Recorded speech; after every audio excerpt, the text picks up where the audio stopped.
오늘 다 같이 보실 하나님의 말씀은요, 빌립보서 4장 7절. 빌립보서 4장 7절입니다. 제가 가진 성경책으로는요, 신약 322면 빌립보서 4장 7절.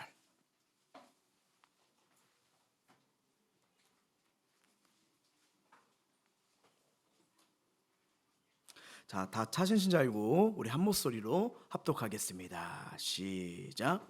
왜냐하면 모든 지각에 뛰어난 하나님의 평강이 그리스도 예수 안에서 너희 마음과 생각을 지키시리라. 아멘. 인생을 성공으로 이끄는 주의 8번째 시간으로 삶의 자세를 바꿔라 라는 말씀을 가지고 함께 은혜를 누리고자 합니다. 미국에서 가장 인기 있는 리더십 전문가로 손꼽히는 존 맥스웰이라는 분이 계십니다. 근데 그분이 저서 태도, 인생의 가치를 바꾸다라는 이 책을 써주시는데요. 근데 이 내용을 보면요, 다음 같은 글이 나옵니다. 태도는 당신을 성공하게 만들 수도 있고 파멸시킬 수도 있다. 태도는 당신을 날아오르게 하기도 하고 추락하게 만들기도 한다.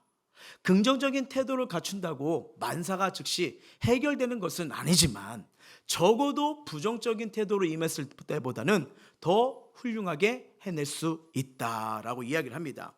이게 무슨 말일까요? 우리의 삶에, 우리가 살아가는 현장에 어떤 자세, 어떤 생각, 어떤 마음을 가지냐에 따라서 나로 인해서 우리 인생이, 가정이 복을 받고 또 일터가 복을 받고 우리 삶이 예수 안에 행복해질 수도 있는데요. 그런데 어떻게, 어떤 태도, 어떤 자세를 가지고 있냐에 따라서 가정의 분위기도 달라지고 일터의 현장도 달라지고 우리 인생의 미래도 달라진다는 게, 이 자세가 정말 중요하다는 것을, 태도가 달라는 것을 알려주고 있는 겁니다. 근데 우리는 이미 다 알고 있어요. 알고 있지만 이 상황과 현실이 삶에 참 여러 가지 일들이 우리의 마음을 무너지게 할 때도 있고 생각을 무너지게 할 때도 있고 가슴 아프게 할 때도 있잖아요. 근데 중요한 거는 어떻게 하면 우리 삶이 아름답게 바뀔 때 우리의 삶의 자세를 통해서 우리가 살아간 영역이 바뀔 수 있느냐. 오늘 말씀을 통해서 우리 삶이, 우리 인생이 다시 한번 복되게 세워지는 그런 은총의 시간 되길 주의 이름으로 축원합니다. 그러면 중요하면 어떻게 우리 삶의 자세를 바꿔야 인생이 바뀌어지고 인생이 성공적으로 가게 될까? 첫 번째입니다. 마음의 평안함을 소유하셔야 됩니다. 마음의 평안함을요. 자, 우리가 사는 동안 누구나 크고 작은 어려움이 와요. 다 옵니다. 그럴 때 이 마음의 평안함이 있으면요, 어떤 어려움도 넉넉하게 이길 수 있는 은혜가 임하죠. 근데 반대로요, 마음이 불안합니다. 근심 걱정에 쌓였습니다. 그러면 평소에 해결할 수 있는 일도 해결하지 못할 때가 있는 거 아니겠습니까? 우리 특히 이게 가정에 누가 손님이 오시면요, 평소에 우리 주부님들 밥 잘하시잖아요. 잘하시는데 이날 그때 조금만 신경만 쓰면 이상하게 밥이 너무 질어버리거나 오늘 왜 이러지 생각지 못해 다른 거 생각하다가 밥이 타기도 하고 하는 거, 그런 거 아니겠습니까? 이게 아무리 평소에 잘하는 걸지라도요, 마음이 불안하고 조급해지고 안정이 없으면요, 이게 우리 삶이 온전하게 참 설 수 없다는 걸 깨닫게 되잖아요. 그래서 성공하는 인생, 기름진 인생 살려면요, 이 마음을 평안을 잃지 않는 태도가 정말 중요합니다. 바람이 불면 바닷가에 물결이 출렁거리고 파도도 몰아칠 수가 있어요. 근데 아무리 바람이 불어도요, 바닷속은 고요합니다. 우리 마음이 이 깊은 바다처럼 되어야 돼요.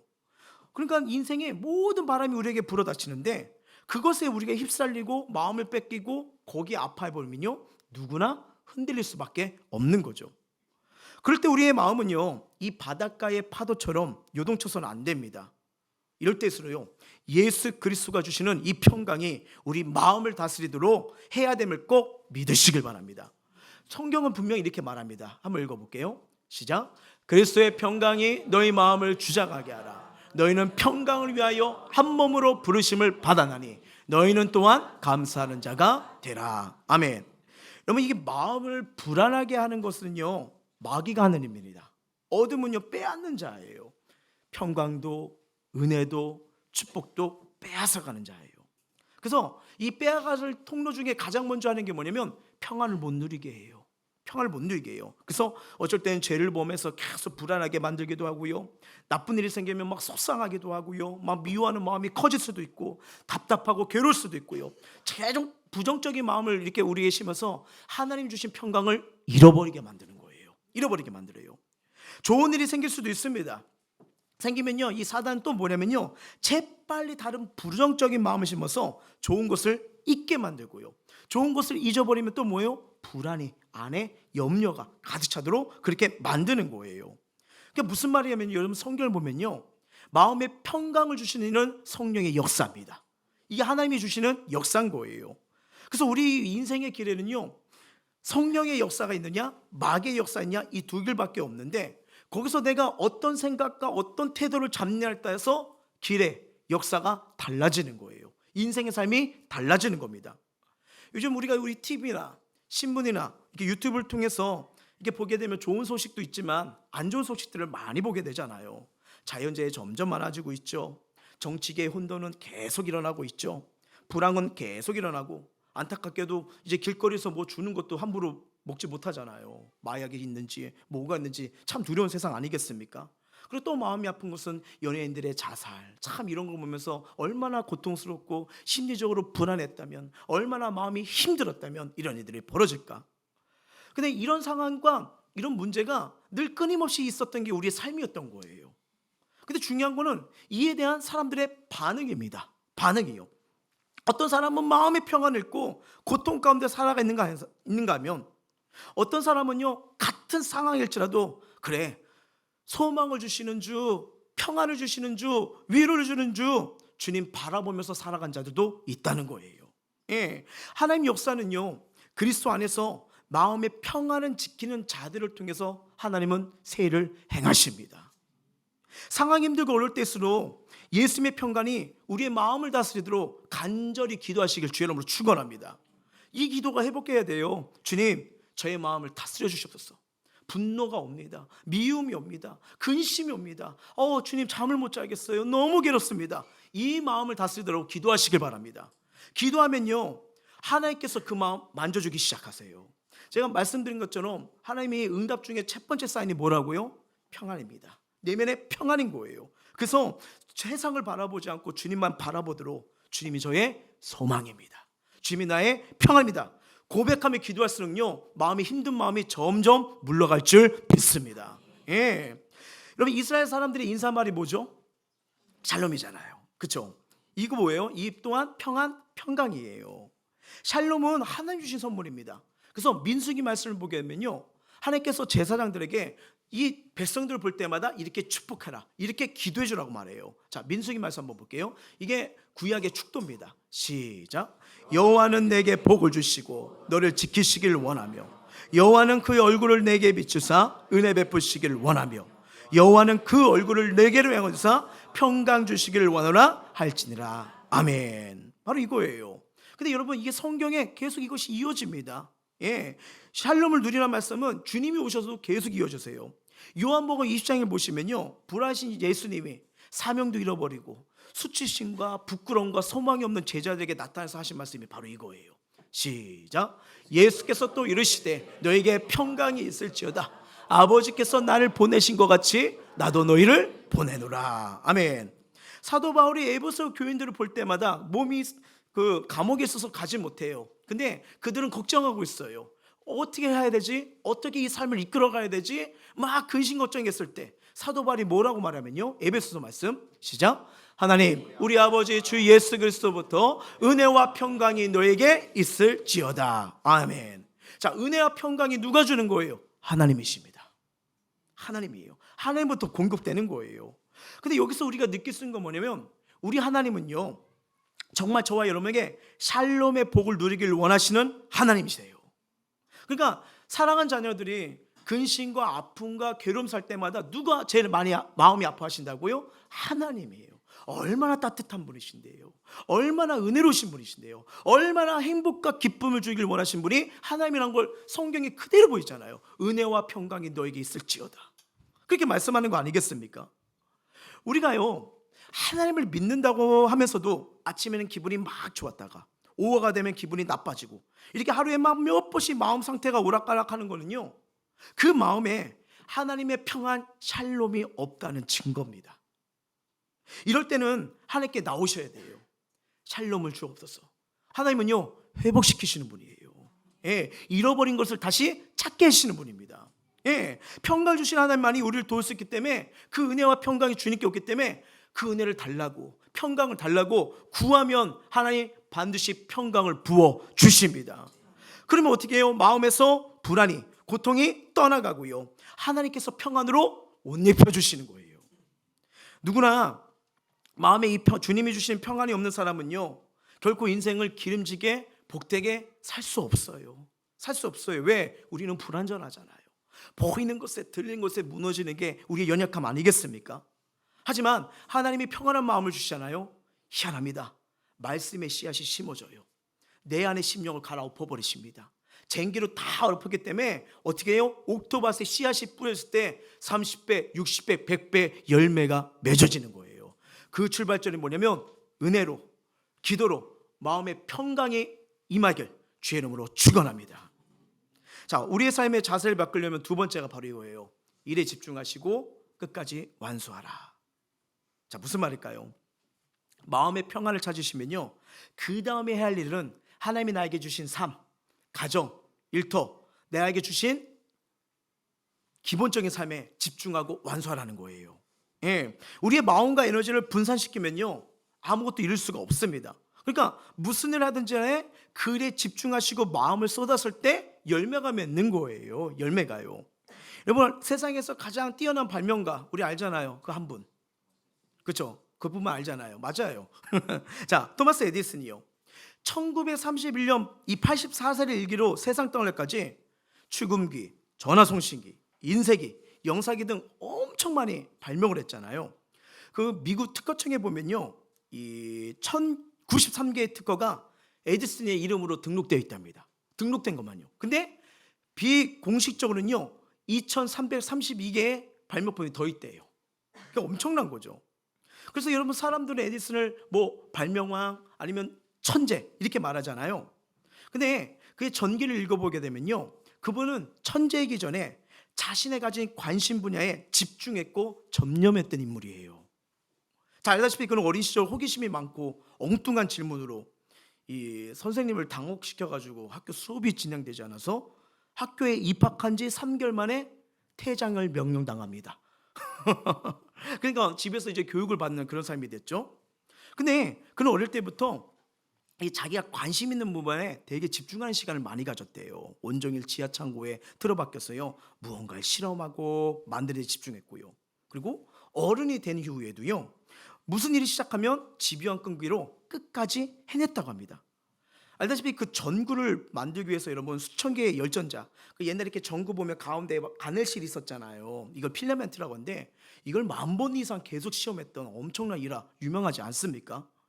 근데 그 에디슨이 남긴 말 중에 유명한 말이 있어요. 바로 이겁니다. 천재는 99%의 노력과 1%의 영감으로 만들어진다. 자, 창조적인 일을 하는데 1%의 영감도 중요하지만요, 노력이 있어야 영감도 빛을 발휘한다는 거예요. 근데 여기서 끝나지 않습니다. 더 나아가 무슨 말이라면요, 이거예요. 영감이란 사실 땀 흘리는 노력이다. 바로 이거예요. 여러분, 아무리 좋은 다이아몬드 원석을 있다 할지라도요, 그걸 달고 깎는 이것을 거치지 않으면요, 그냥 색다른 돌덩어리에 불과합니다. 돌덩어리에 불과하는 거예요. 그냥 원석을 갈고 닦는 것이 지루하다고 중간에 그만두면요, 다이아몬드로서 가치를 인정받지 못하는 거예요. 갈고 닦는 과정을 겪어야 영롱하게 빛나는 이 다이아몬드를 얻을 수가 있는 것입니다. 무슨 말이냐면 이처럼 온님을 내가 주어진 삶에, 나에게 주신 재능에, 나에게 주신 삶에 이것에 온님을 다해 노력한 사람만이 결국 빛나는 인생이 된다는 거예요.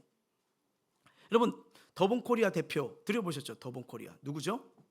그렇죠. 알다시피 TV와 유튜브에서 크게 활약하면서 요리사로 또 외식 경영정보로 큰 성공을 거둔 인물 아니겠습니까? 근데 그의 성공 비결이 뭐냐면요, 오직 하나였대요. 음식을 만드는 일에만 집중했답니다. 음식을 만드는 일에만 집중한요. 그 이렇게 더 뜨기 전에 옛날에 한번 다른 책에서 이게 본 기억이 있는데, 일본에 이렇게 놀러 가셨대요. 더 유명해지기 전에요. 그래서 한 그 편의점이랑 갔는데 도시락이 너무 맛있어가지고 그와 관련된 걸 30개 사서 바깥에서 그냥 돗자리를 피고 30개 음식을 쫙 피고 음식을 먹었답니다. 왜 이게 더 맛있지? 여기 뭐가 들어간 거야? 그 지나가는 사람들이 저 음식 파는 사람인 줄 알았대요. 근데 그만큼 열정을 가지고 하면서 그 부분에 내가 최고가 돼야겠다.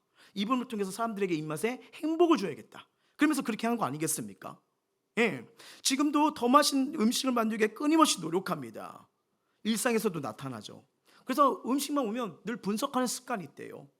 그러다가 새로운 맛을 발견하면 신기해서 주인에게 찾아가서 이 음식은 무엇으로 어떻게 만드는지 꼬치꼬치 캐문에 납니다. 왜? 맛의 비결을 배우는 거죠. 그리고 그걸 통해서 자기 요리 정말 훌륭한데도 불구하고 또 어떻게 해요? 더 거기에 더 아름답게 더 맛있게 연구를 하니까 여러분 이게 보면 자수성가나 또 뭐 기업인들이나 성공한 사람들 특징을 보면요 그냥 우연히 된 게 아닙니다. 수많은 노력과 끈기가 있었다는 것을 배우는 거 아니겠습니까? 이처럼 우리가 한 가지에 집중할 때 그 분야에서 열매가 맺을 수 있는 거예요. 우리가 이루고자 하는 하나님 나라와 영광을 위하여 이 선한 일들이 있다면 그것에 계속 집중하시길 바랍니다. 가끔 이렇게 보게 되면요 정말 이렇게 훌륭한 분들이 많으시더라고요. 그러면서 저는 개인적으로 한 분야에서 20년, 30년 연구하시는 분들을 보면 되게 존중스럽더라고요. 왜요? 우리 이렇게 직장 생활을 이렇게 하게 되면 이 안에 꼭 하얀색 봉투가 있잖아요. 뭐라고 해기만 해봐라. 바로 내가 한대. 여기만 있냐? 얘기하면서 얼마나 고민 가운데 10년, 20년, 30년 버티면서 걸어오신 거 아니겠습니까? 참 대단한 거예요. 근데 그런 분들과 얘기하고 만나게 보면 그쪽 공부에 전문가가 되어 있더라고요. 그걸 느낍니다. 우연히 되는 게 아니구나. 우연히 되는 게 아니고 성경 그대로예요. 심는 대로 거두리라. 거두리라. 그렇게 되는 거 아니겠습니까? 예. 이것도 하고 저것도 하고 싶은 마음이 있었을 거예요. 근데 계속 갈팡질팡하면요 아무것도 할 수 없습니다. 그리고 출발했으면 여러분 실패해도 괜찮아요. 일단 끝까지 가보세요. 내려놓지 마시고 한번 가보세요. 왜? 성공은 우리의 몸과 마음 특정한 목표에 집중시킨 결과라는 걸 꼭 기억하셔야 됩니다. 근데 좀 전에 말씀드린 것처럼 다 성공을 꿈꿔요. 화려한 날을 꿈꿔요. 열매 날을 기대해요. 그렇죠? 이게 소망이 있으니까 그래도 힘들어도 버거워도 오늘 하루 걸어가는 거 아니겠습니까?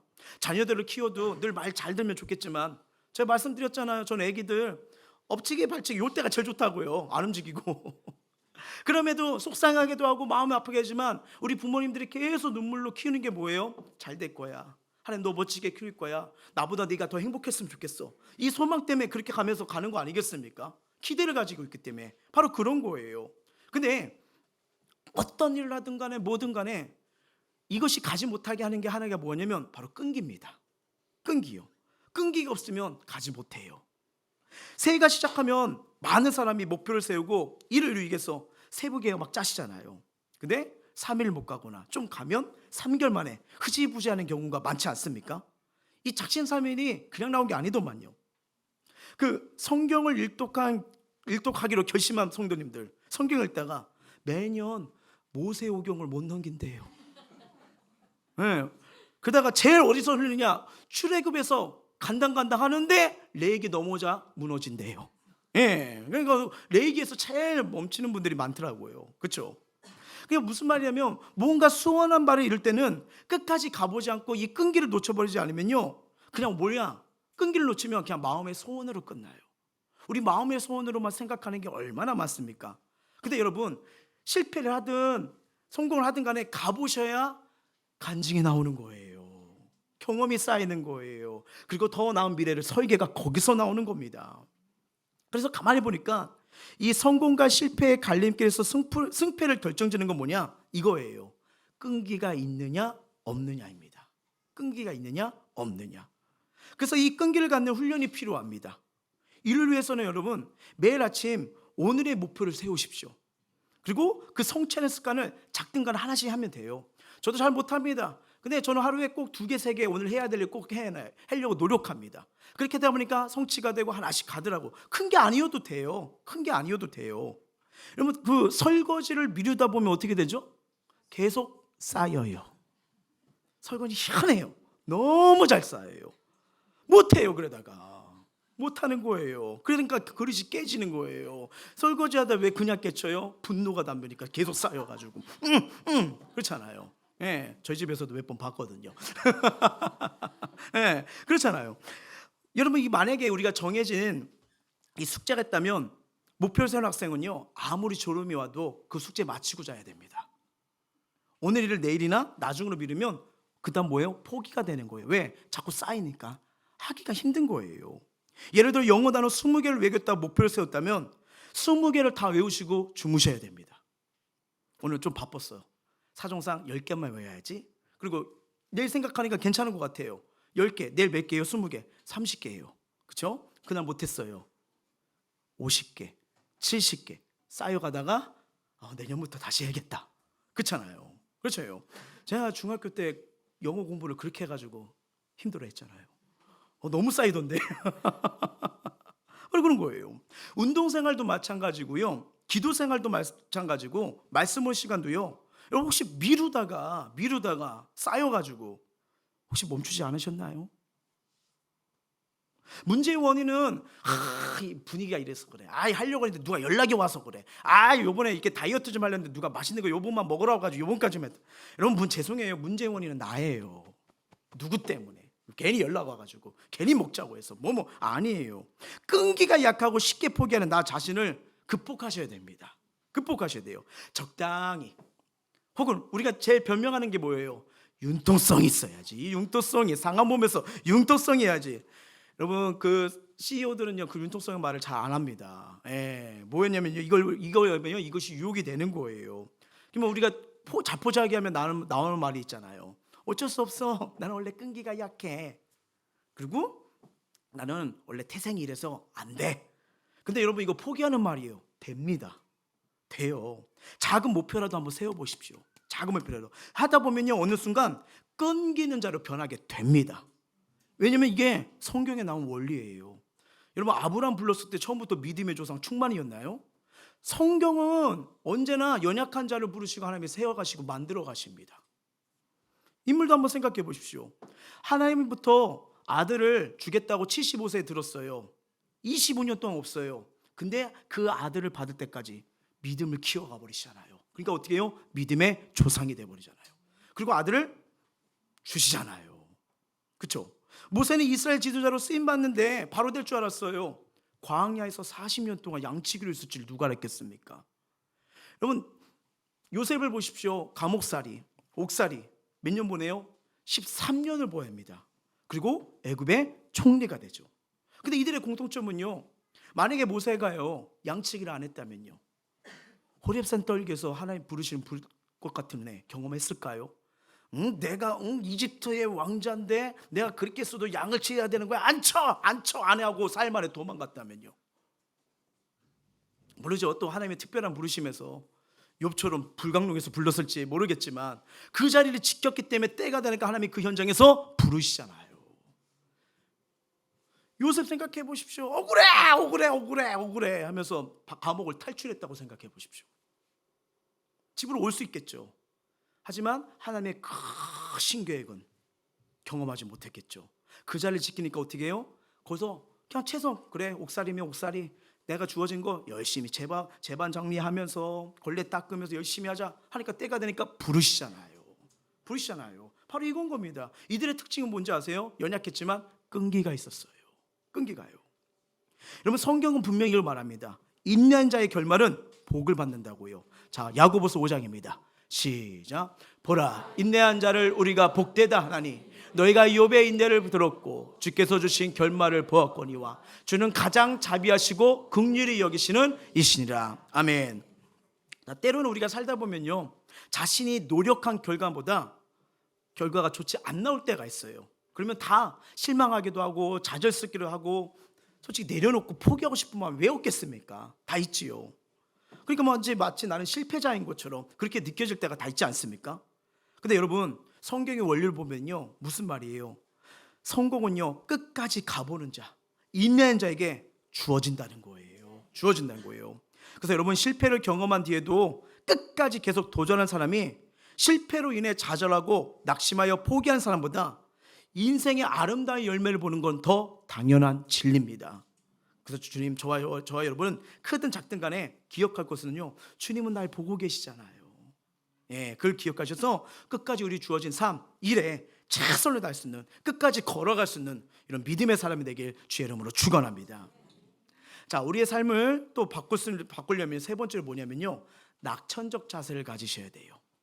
낙천적. 그러니까 뭐냐면 삶 속에서 좋은 면을 보는 시각입니다. 좋은 면이요. 이해되시죠? 이게 정말 필요해요. 왜냐면 우리가 살아가면 인생에는요, 양면성이 있어요. 쓰기도 하고, 쓰면 뭐가 또 있죠? 달기도 하잖아요. 이게 인생의 맛 아니겠습니까? 근데 인생을 즐겁고 좋은 면을 보는 낙천적인 사람이 있는가 하면 그냥 어두운 면만 보고 슬퍼하고 절망하는 비관적인 사람이 있을 수 있고 아니겠어요? 어제 청년들이 참 아침부터 와가지고 열심히 이렇게 맛있게 이렇게 했더라고요.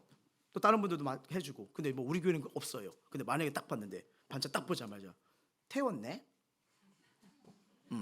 이거부터 나오면요, 여러분 그 사람은 생각보다 그냥 어이구 맛있겠다, 수고했다, 이게 더 아름다운 거 아니겠습니까? 그렇죠, 그렇죠. 바로 이런 거예요. 좋은 점이요, 좋은 점이요.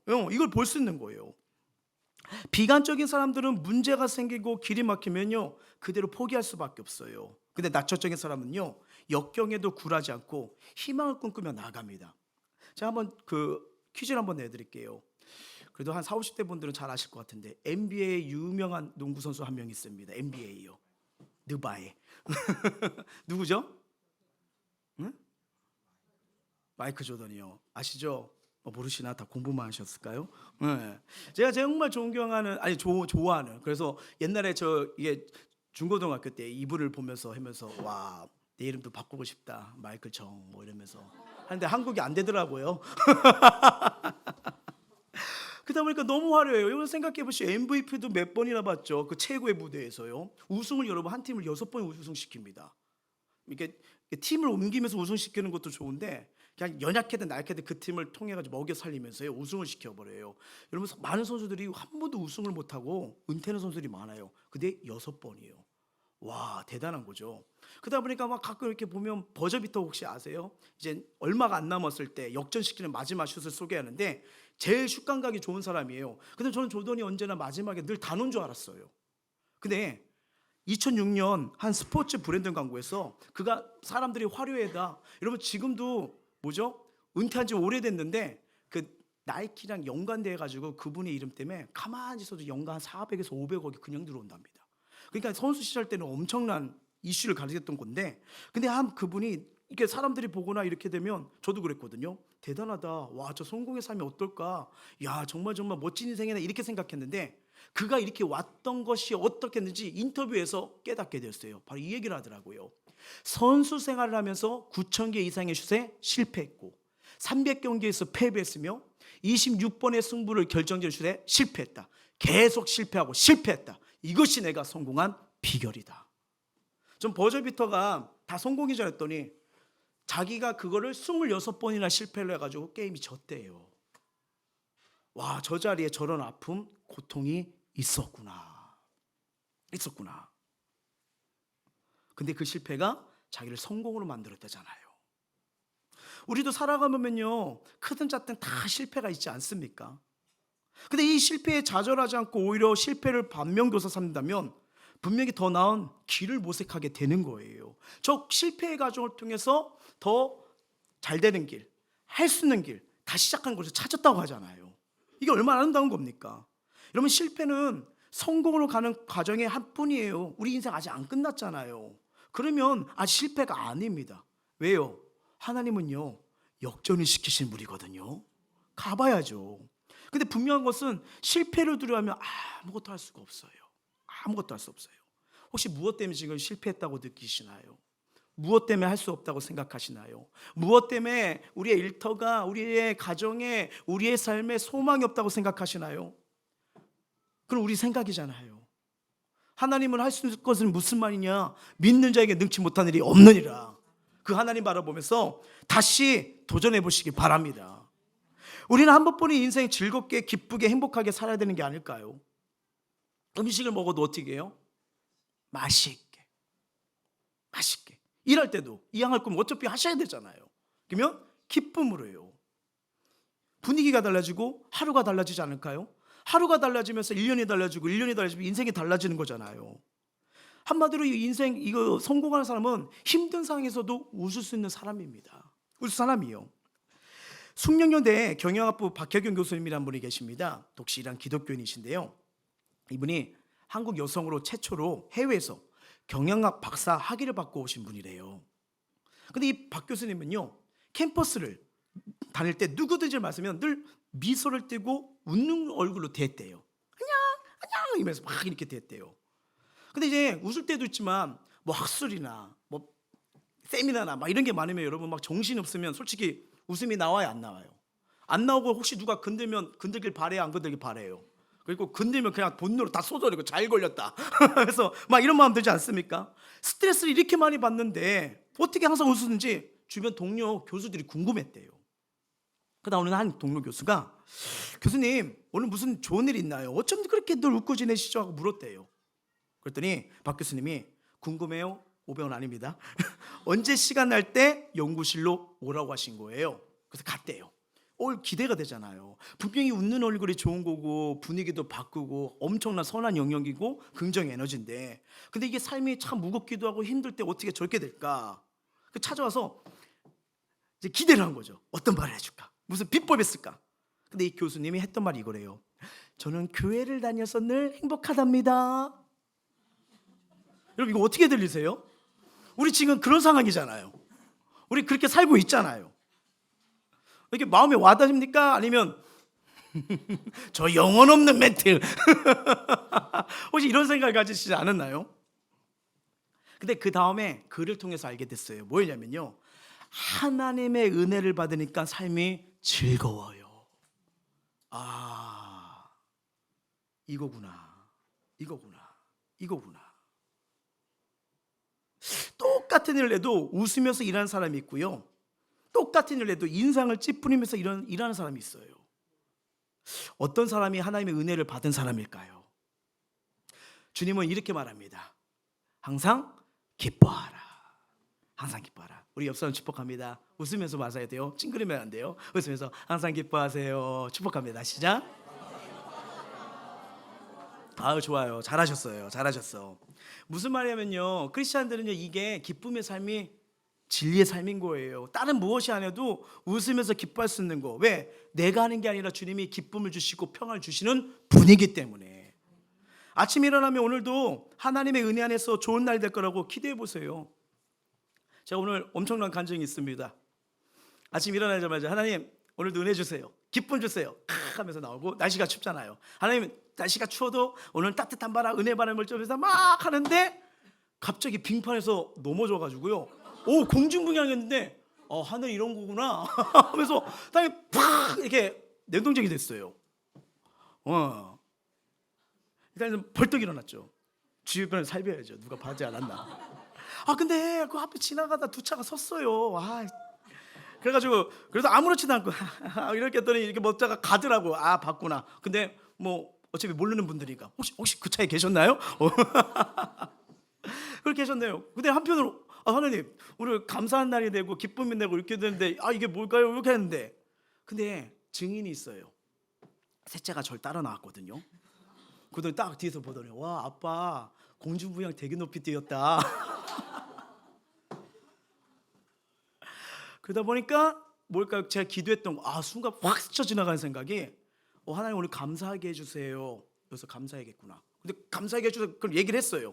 마음은 아니었는데 이게 여기도 아프고 여기도 아프고 막 이러는데, 첫 번째 감사한 거 머리가 이렇게 바닥에 안 꽂히게 감사하다. 보도블록이 했거든요. 그리고 또 하나는 뭐냐면 감사하게도 하나님이 순발력을 주셔서 오른손을 빼가지고 지탱했던 게 감사했던 거고, 항상 거죠. 그렇죠? 그리고 너무 또 감사한 거 뭐냐면 여기서도 하나님 앞에 감사해서 고백. 이거 하나님 나 훈련시키는구나. 그렇게 되는 거 아니겠습니까? 여러분 진짜 생각이 바뀌니까 마음 바뀌니까 해석이 달라지더라고요. 감사하죠. 여러분 진짜 그 제대로 만약에 안 했으면 지금 여기 저 못 서 있을지도 몰라요. 진짜 오랜만에 공중에서 누워가지고 하늘을 보니까 하늘이 이런 거였구나 하면서 이런 건데, 근데 가만히 들어보면 이게 하나님의 은총이고 하나님의 보살펴 줄게 이렇게 크게 안 다쳤구나 생각이 다르니까 마음이 다시 기쁨이 되더라고요. 오늘 만약에 거기에 문제가 있으면 저는 앞으로 아마 계속 겨울은 싫어했을걸요. 분명한 것은 자세를 바뀌면요 모든 낙천적 좋은 면이 보이고 하나님의 은혜가 더 크게 보일 줄 믿습니다. 자, 마지막으로 우리 삶의 자세를 바꾸려면 용기를 가지십시오. 용기요. 자, 솔직히 우리가 삶을 돌아볼 때요, 성공을 확신하며 사는 사람이 얼마나 많다고 생각하십니까? 사실 일의 성공은 누구도 장담하지 못하잖아요. 우리 계획의 미래에 어떤 변수가 있는지, 어떤 상황이 벌어질지 아무도 모르기 때문이에요. 계획 세우는 거 좋은 겁니다. 근데 그 계획이 참 살다 보면서 하나도 되지 않잖아요. 가정의 계획도 있었고, 진로에 대한 계획도 있었고, 미래에 대한 계획도 있었지만 그게 다 뜻대로 되지 않잖아요. 그럼 얼마나 그것 때문에 답답하고, 또 그 계획이 또 될까 말까 하면 또 막 생각하게 되면 또 불안해지잖아요. 그렇죠?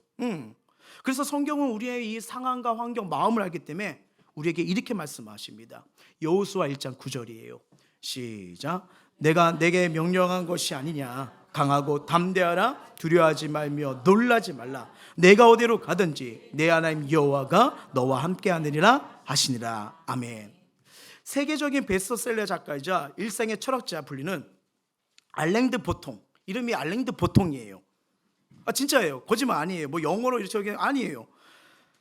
그분이 쓴 책 보세요. 보여줄까요? 이름이 알랭드 보통 나오잖아요. 근데 이분이 이 책을 통해서 삶의 가장 큰 문제가 뭘까? 이 책에서 말하는 게 뭐냐면 일생상 가운데 여러 가지 일들이 일어나는데 그 원인은 불안이다. 이 철학자가 불안이라고 얘기해요. 가만히 생각해 보세요. 자, 우리가 다른 사람부터 사랑을 받고 인정받고 싶은 데서 이분은 불안이 온다고 말합니다. 자, 무슨 말이냐면 내가 좋은 사람이라고 느껴져야지 다른 사람이 나를 좋아해 주는 사람으로 봐주길 원하는 거 아니겠어요? 우리 이렇게 사람들 뭐 아는 사람이든 모르는 사람들은 날 볼 때 나쁘게 봐주길 원해요. 그래도 좋게 봐주길 원해요. 그렇죠? 그 마음이 다 있는 거예요. 근데 주변에 나를 사랑해주고 인정해주는 사람이 없다고 느껴지면 불안을 느끼기 시작한답니다.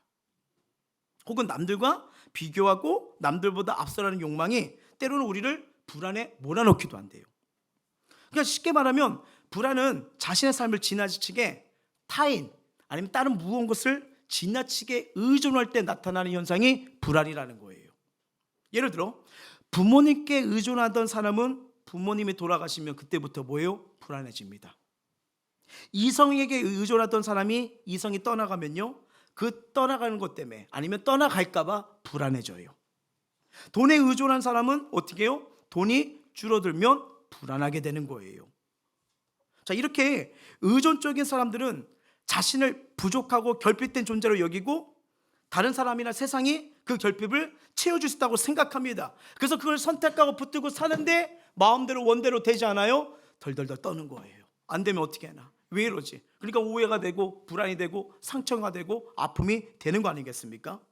그러니까 성공의 기준을 어디에 두느냐에 따라서 그게 있다 없다에 따라서 불안이 되는 거예요.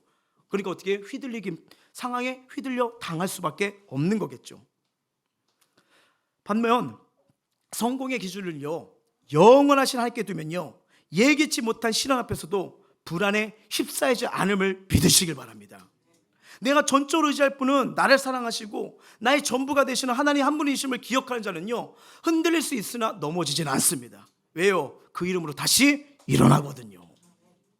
불안은 우리 삶에 큰 영향을 미치는 겁니다.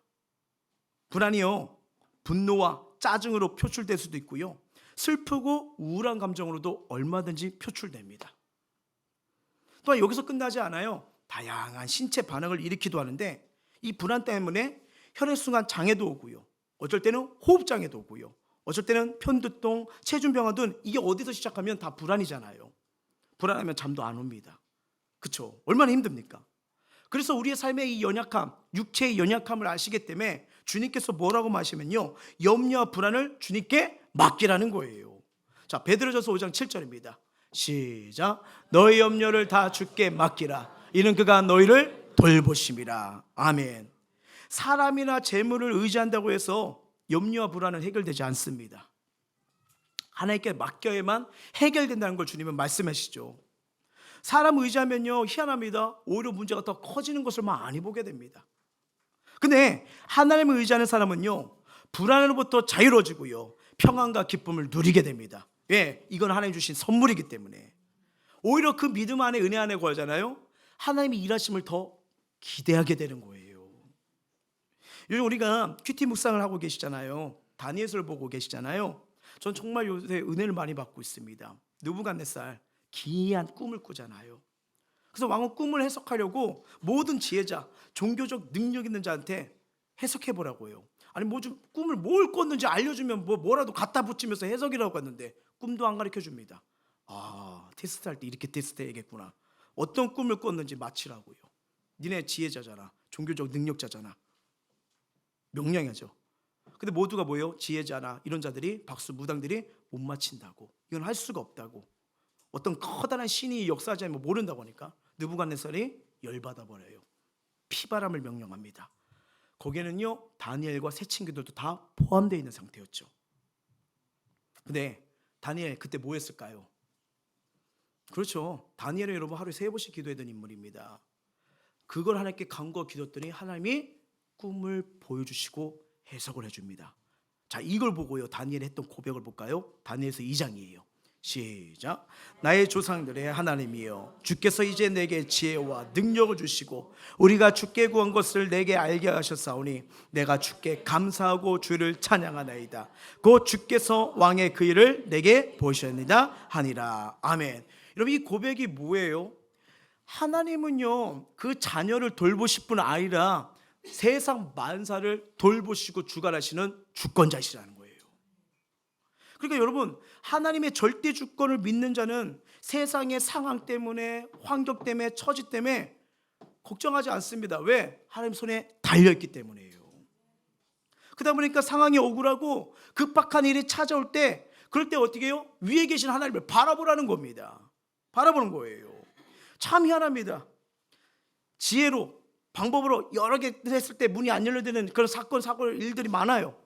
희한하죠? 해석이 안 되는 일들이 많아요. 근데 위에 계신 하나님, 이제는 천부에 의지합니다. 저 하나님밖에 없어요.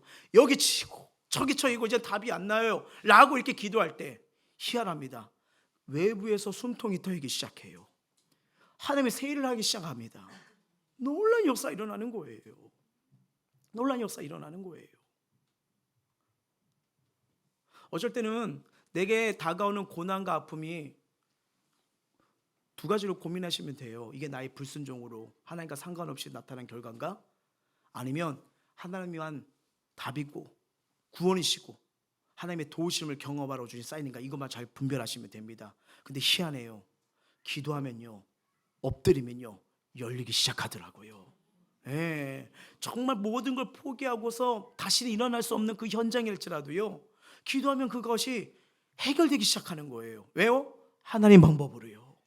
하나님 방법으로요. 우리가 가지고 있는 방법, 세상의 방법으로는요 이미 알고 있는 것도 있지만 경험해 보고서 안 되고, 또 우리가 체험한 것들이 답이 아니란 걸, 하나도 풀리지 않는다는 걸, 우리 능력으로 할 수 없다는 걸 경험하지 않습니까? 근데 다니엘은 그 순간 여러분 총명자입니다. 이게 뭘까 생각하지 않아요. 그대로 하나님께 아뢰입니다. 하나님 이런 상황이에요, 알려주세요. 그리고 어떻게 해요? 알려주시잖아요. 엄청난 역사가 고대사 때 일어난 거 아니겠습니까? 여러분 이거는 전설책인 책이 아닙니다. 고대 지방에 이 문서가 있어요. 성경은 사실입니다. 사실이에요. 다니엘 실존 인물입니다. 요셉도 마찬가지고요. 하나님이 이 새 일을 행하시잖아요. 이걸 알게 되면 지금 어떤 가정의 문제 때문에 지금 답답해서요, 정말 무엇 때문에 가정에 소망이 없다고 생각하십니까? 아니요, 여전히 하나님 저와 여러분 돌보고 계십니다. 여전히 저와 여러분 붙들고 계세요. 네. 지금 앞날의 어떤 두려움 때문에, 미래 때문에 정말 내 삶에 에워싸고 있는 커다란 문제가 뭡니까? 다니엘처럼 그걸 가지고 하나님께 아뢰세요. 하나님께 아뢰기보다는 우선순위가 달라져서 여전히 내 맘대로, 여전히 사람 의지하고, 여전히 기계적인 거 의지해가지고 더 그것 때문에 불안하고 염려하는 거 아닐까요? 분명한 것은 하나님 바라보면요 위기 기회로 바뀝니다. 염려 떠나가요. 불안 떠나가요. 그리고 하나님이 답을 보여주십니다. 그래서 기도가 뭐냐면 여러분, 답이 없는 인생 가운데 기도하면 답이 바뀌는, 답이 이루어지는 인생으로 바뀌게 되는 거예요. 말씀 맺도록 할게요. 하나님이 없이 살아가는 인생, 하나님 없는 세상의 자랑은 희한합니다. 시간이 흐를수록 마음이 번거롭고 답답한 번민으로 바뀌더라고요. 세상에 자랑하던 이 방탕한 기쁨은요, 시간이 갈수록 아무런 열매가 없더라고요. 하나님은 자신을 믿고 의지하는 사람, 분명한 것은 지키기를 원하시고 보호하기를 원하시고요, 은혜를 통해서 열매 맺는 인생으로 세워가기를 원하시는 게 우리 하나님의 마음입니다. 이게 성경에 나와요. 예레미야 말씀 한번 볼까요? 시작. 그는 물가에 심어진 나무가 그 뿌리를 강변에 뻗치고 더위가 올지라도 두려워하지 아니하며 그 잎이 청청하며 가무는 애도 걱정이 없고 결실이 그치지 아니할 같으니라. 아무리 상한가 고난이 오고 가문이 오고 기근이 오도 두려워하지 아니하며 어떻게 해요? 걱정이 없다. 결실이 맺어질 거다. 이 말씀하고 있잖아요. 이처럼 하나님만 의지하며 하나님과 함께할 때 우리는 어떤 상황도 이겨낼 줄 믿습니다. 예, 풍성한 열매 하나님이 열어주십니다. 이제 좌절하고 슬퍼하는 거, 괴로워하는 거, 아까 말했잖아요. 베드로전서 어떻게 해요? 하나님께 맡기십시오. 여러분 기도 어렵잖아요. 나 이것 때문에 힘들어요. 나 이것 때문에 괴로워요. 나 이것 때문에 아파요. 그러면 하나님이 그 마음을 위로해 주세요. 저와 여러분을 얼마나 사랑하시는데요. 얼마나 사랑하신대요. 우리가 불안과 염려를 떨쳐내고 마음을 강하게 하고 담대할 수 있는 유일한 길은 여호와 하나님께 있습니다.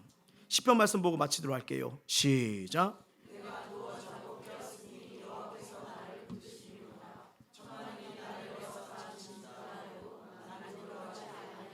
아멘. 여전히 하나님이 날 붙들고 계시기 때문에 두려워하고 불안할 필요가 없다는 겁니다. 그래서 이 믿음이 있다면요, 이 말씀 믿어진다면요, 아니요, 말씀 믿으세요. 그리고 뭐예요? 나는 주님이 붙드시기 때문에 나 주 안에서 잘 될 수 있습니다. 나 주 안에서 다시 시작할 수 있습니다. 나 주 안에서 다시 소망이 있고 우리 가정도 일터도 자녀들 볼 때 소망이 있습니다. 왜? 하나님이 붙드시니까.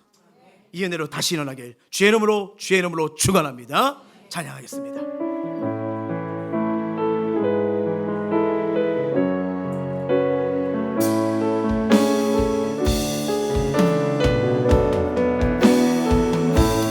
의지했던 모든 것 변해가고 의지했던 모든 것 변해가고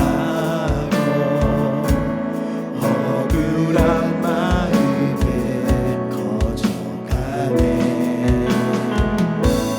부끄러움 없이 살고 싶다. 주님을 하시네. 자, 모든 일을 선으로 이겨내고 모든 일을 선으로 이겨내고 죄의 유혹을 따르지 나를 구원하신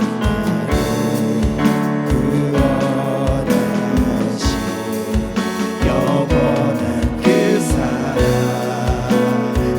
크신 날 붙드시네. 자, 주어진 내 삶이 작게만 보여도 내 삶이 작게만 보여도 선하신 주 나를 이끄신 분의 중심을 보시는 주님만 따르네. 날 때까지 주만 의지해. 보이는 상황에 무너질지라도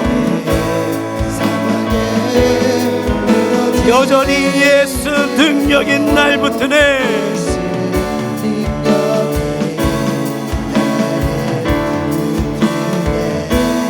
보이지 않아도 주님만 따르네.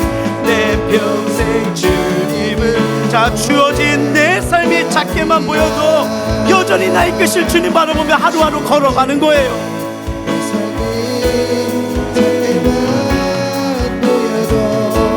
선하신 주 나를 이끄시. 여전히 주님을 따라가고 싶어하는 이 중심.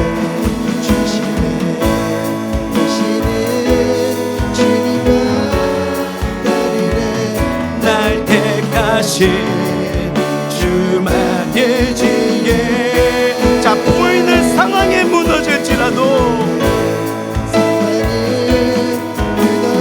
예수의 이름으로 일어나는 거예요.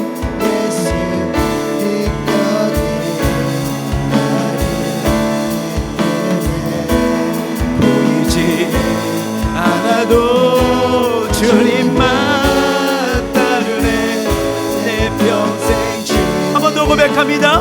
보이는 상황에 무너질지라도 예수 능력이 날 붙드네.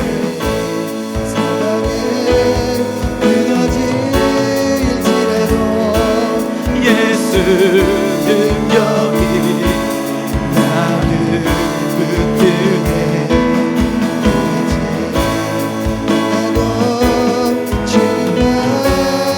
자, 나는 연약해도 나약해도 여전히 주님이 나를 이끌어 가십니다. 나를 포기하지 않으십니다. 다시 예수 능력이 날 붙드네. 보이는 상황에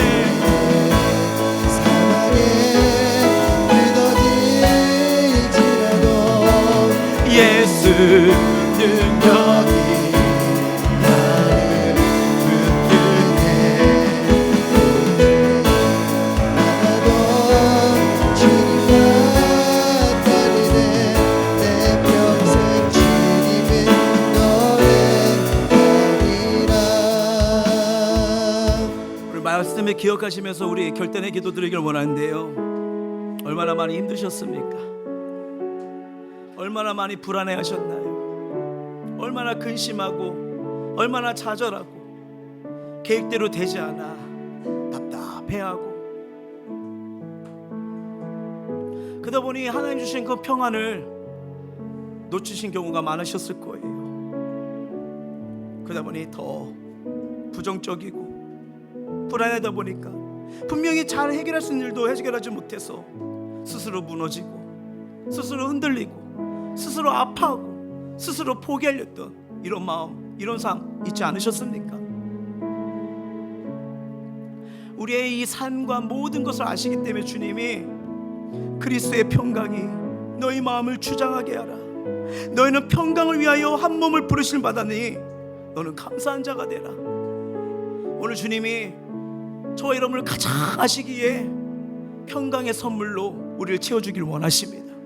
그 평안이 몰려오면 우리에게 주신 삶 다시 붙들며 완수하며 걸어갈 수 있어요. 그리고 낙천적인 자세로 용기를 가지고 내가 살아 현장에서 다시 승리할 수 있습니다. 그러기 위해 우리 간절히 기도합시다. 주님, 제 마음 아시죠? 저의 상황 아시죠? 먼저 제 마음을 다스려 주시옵소서. 세상을 보지 않고 주님을 바라보게 해주시고 주님이 나의 소망임을 깨닫게 하여 주시옵소서.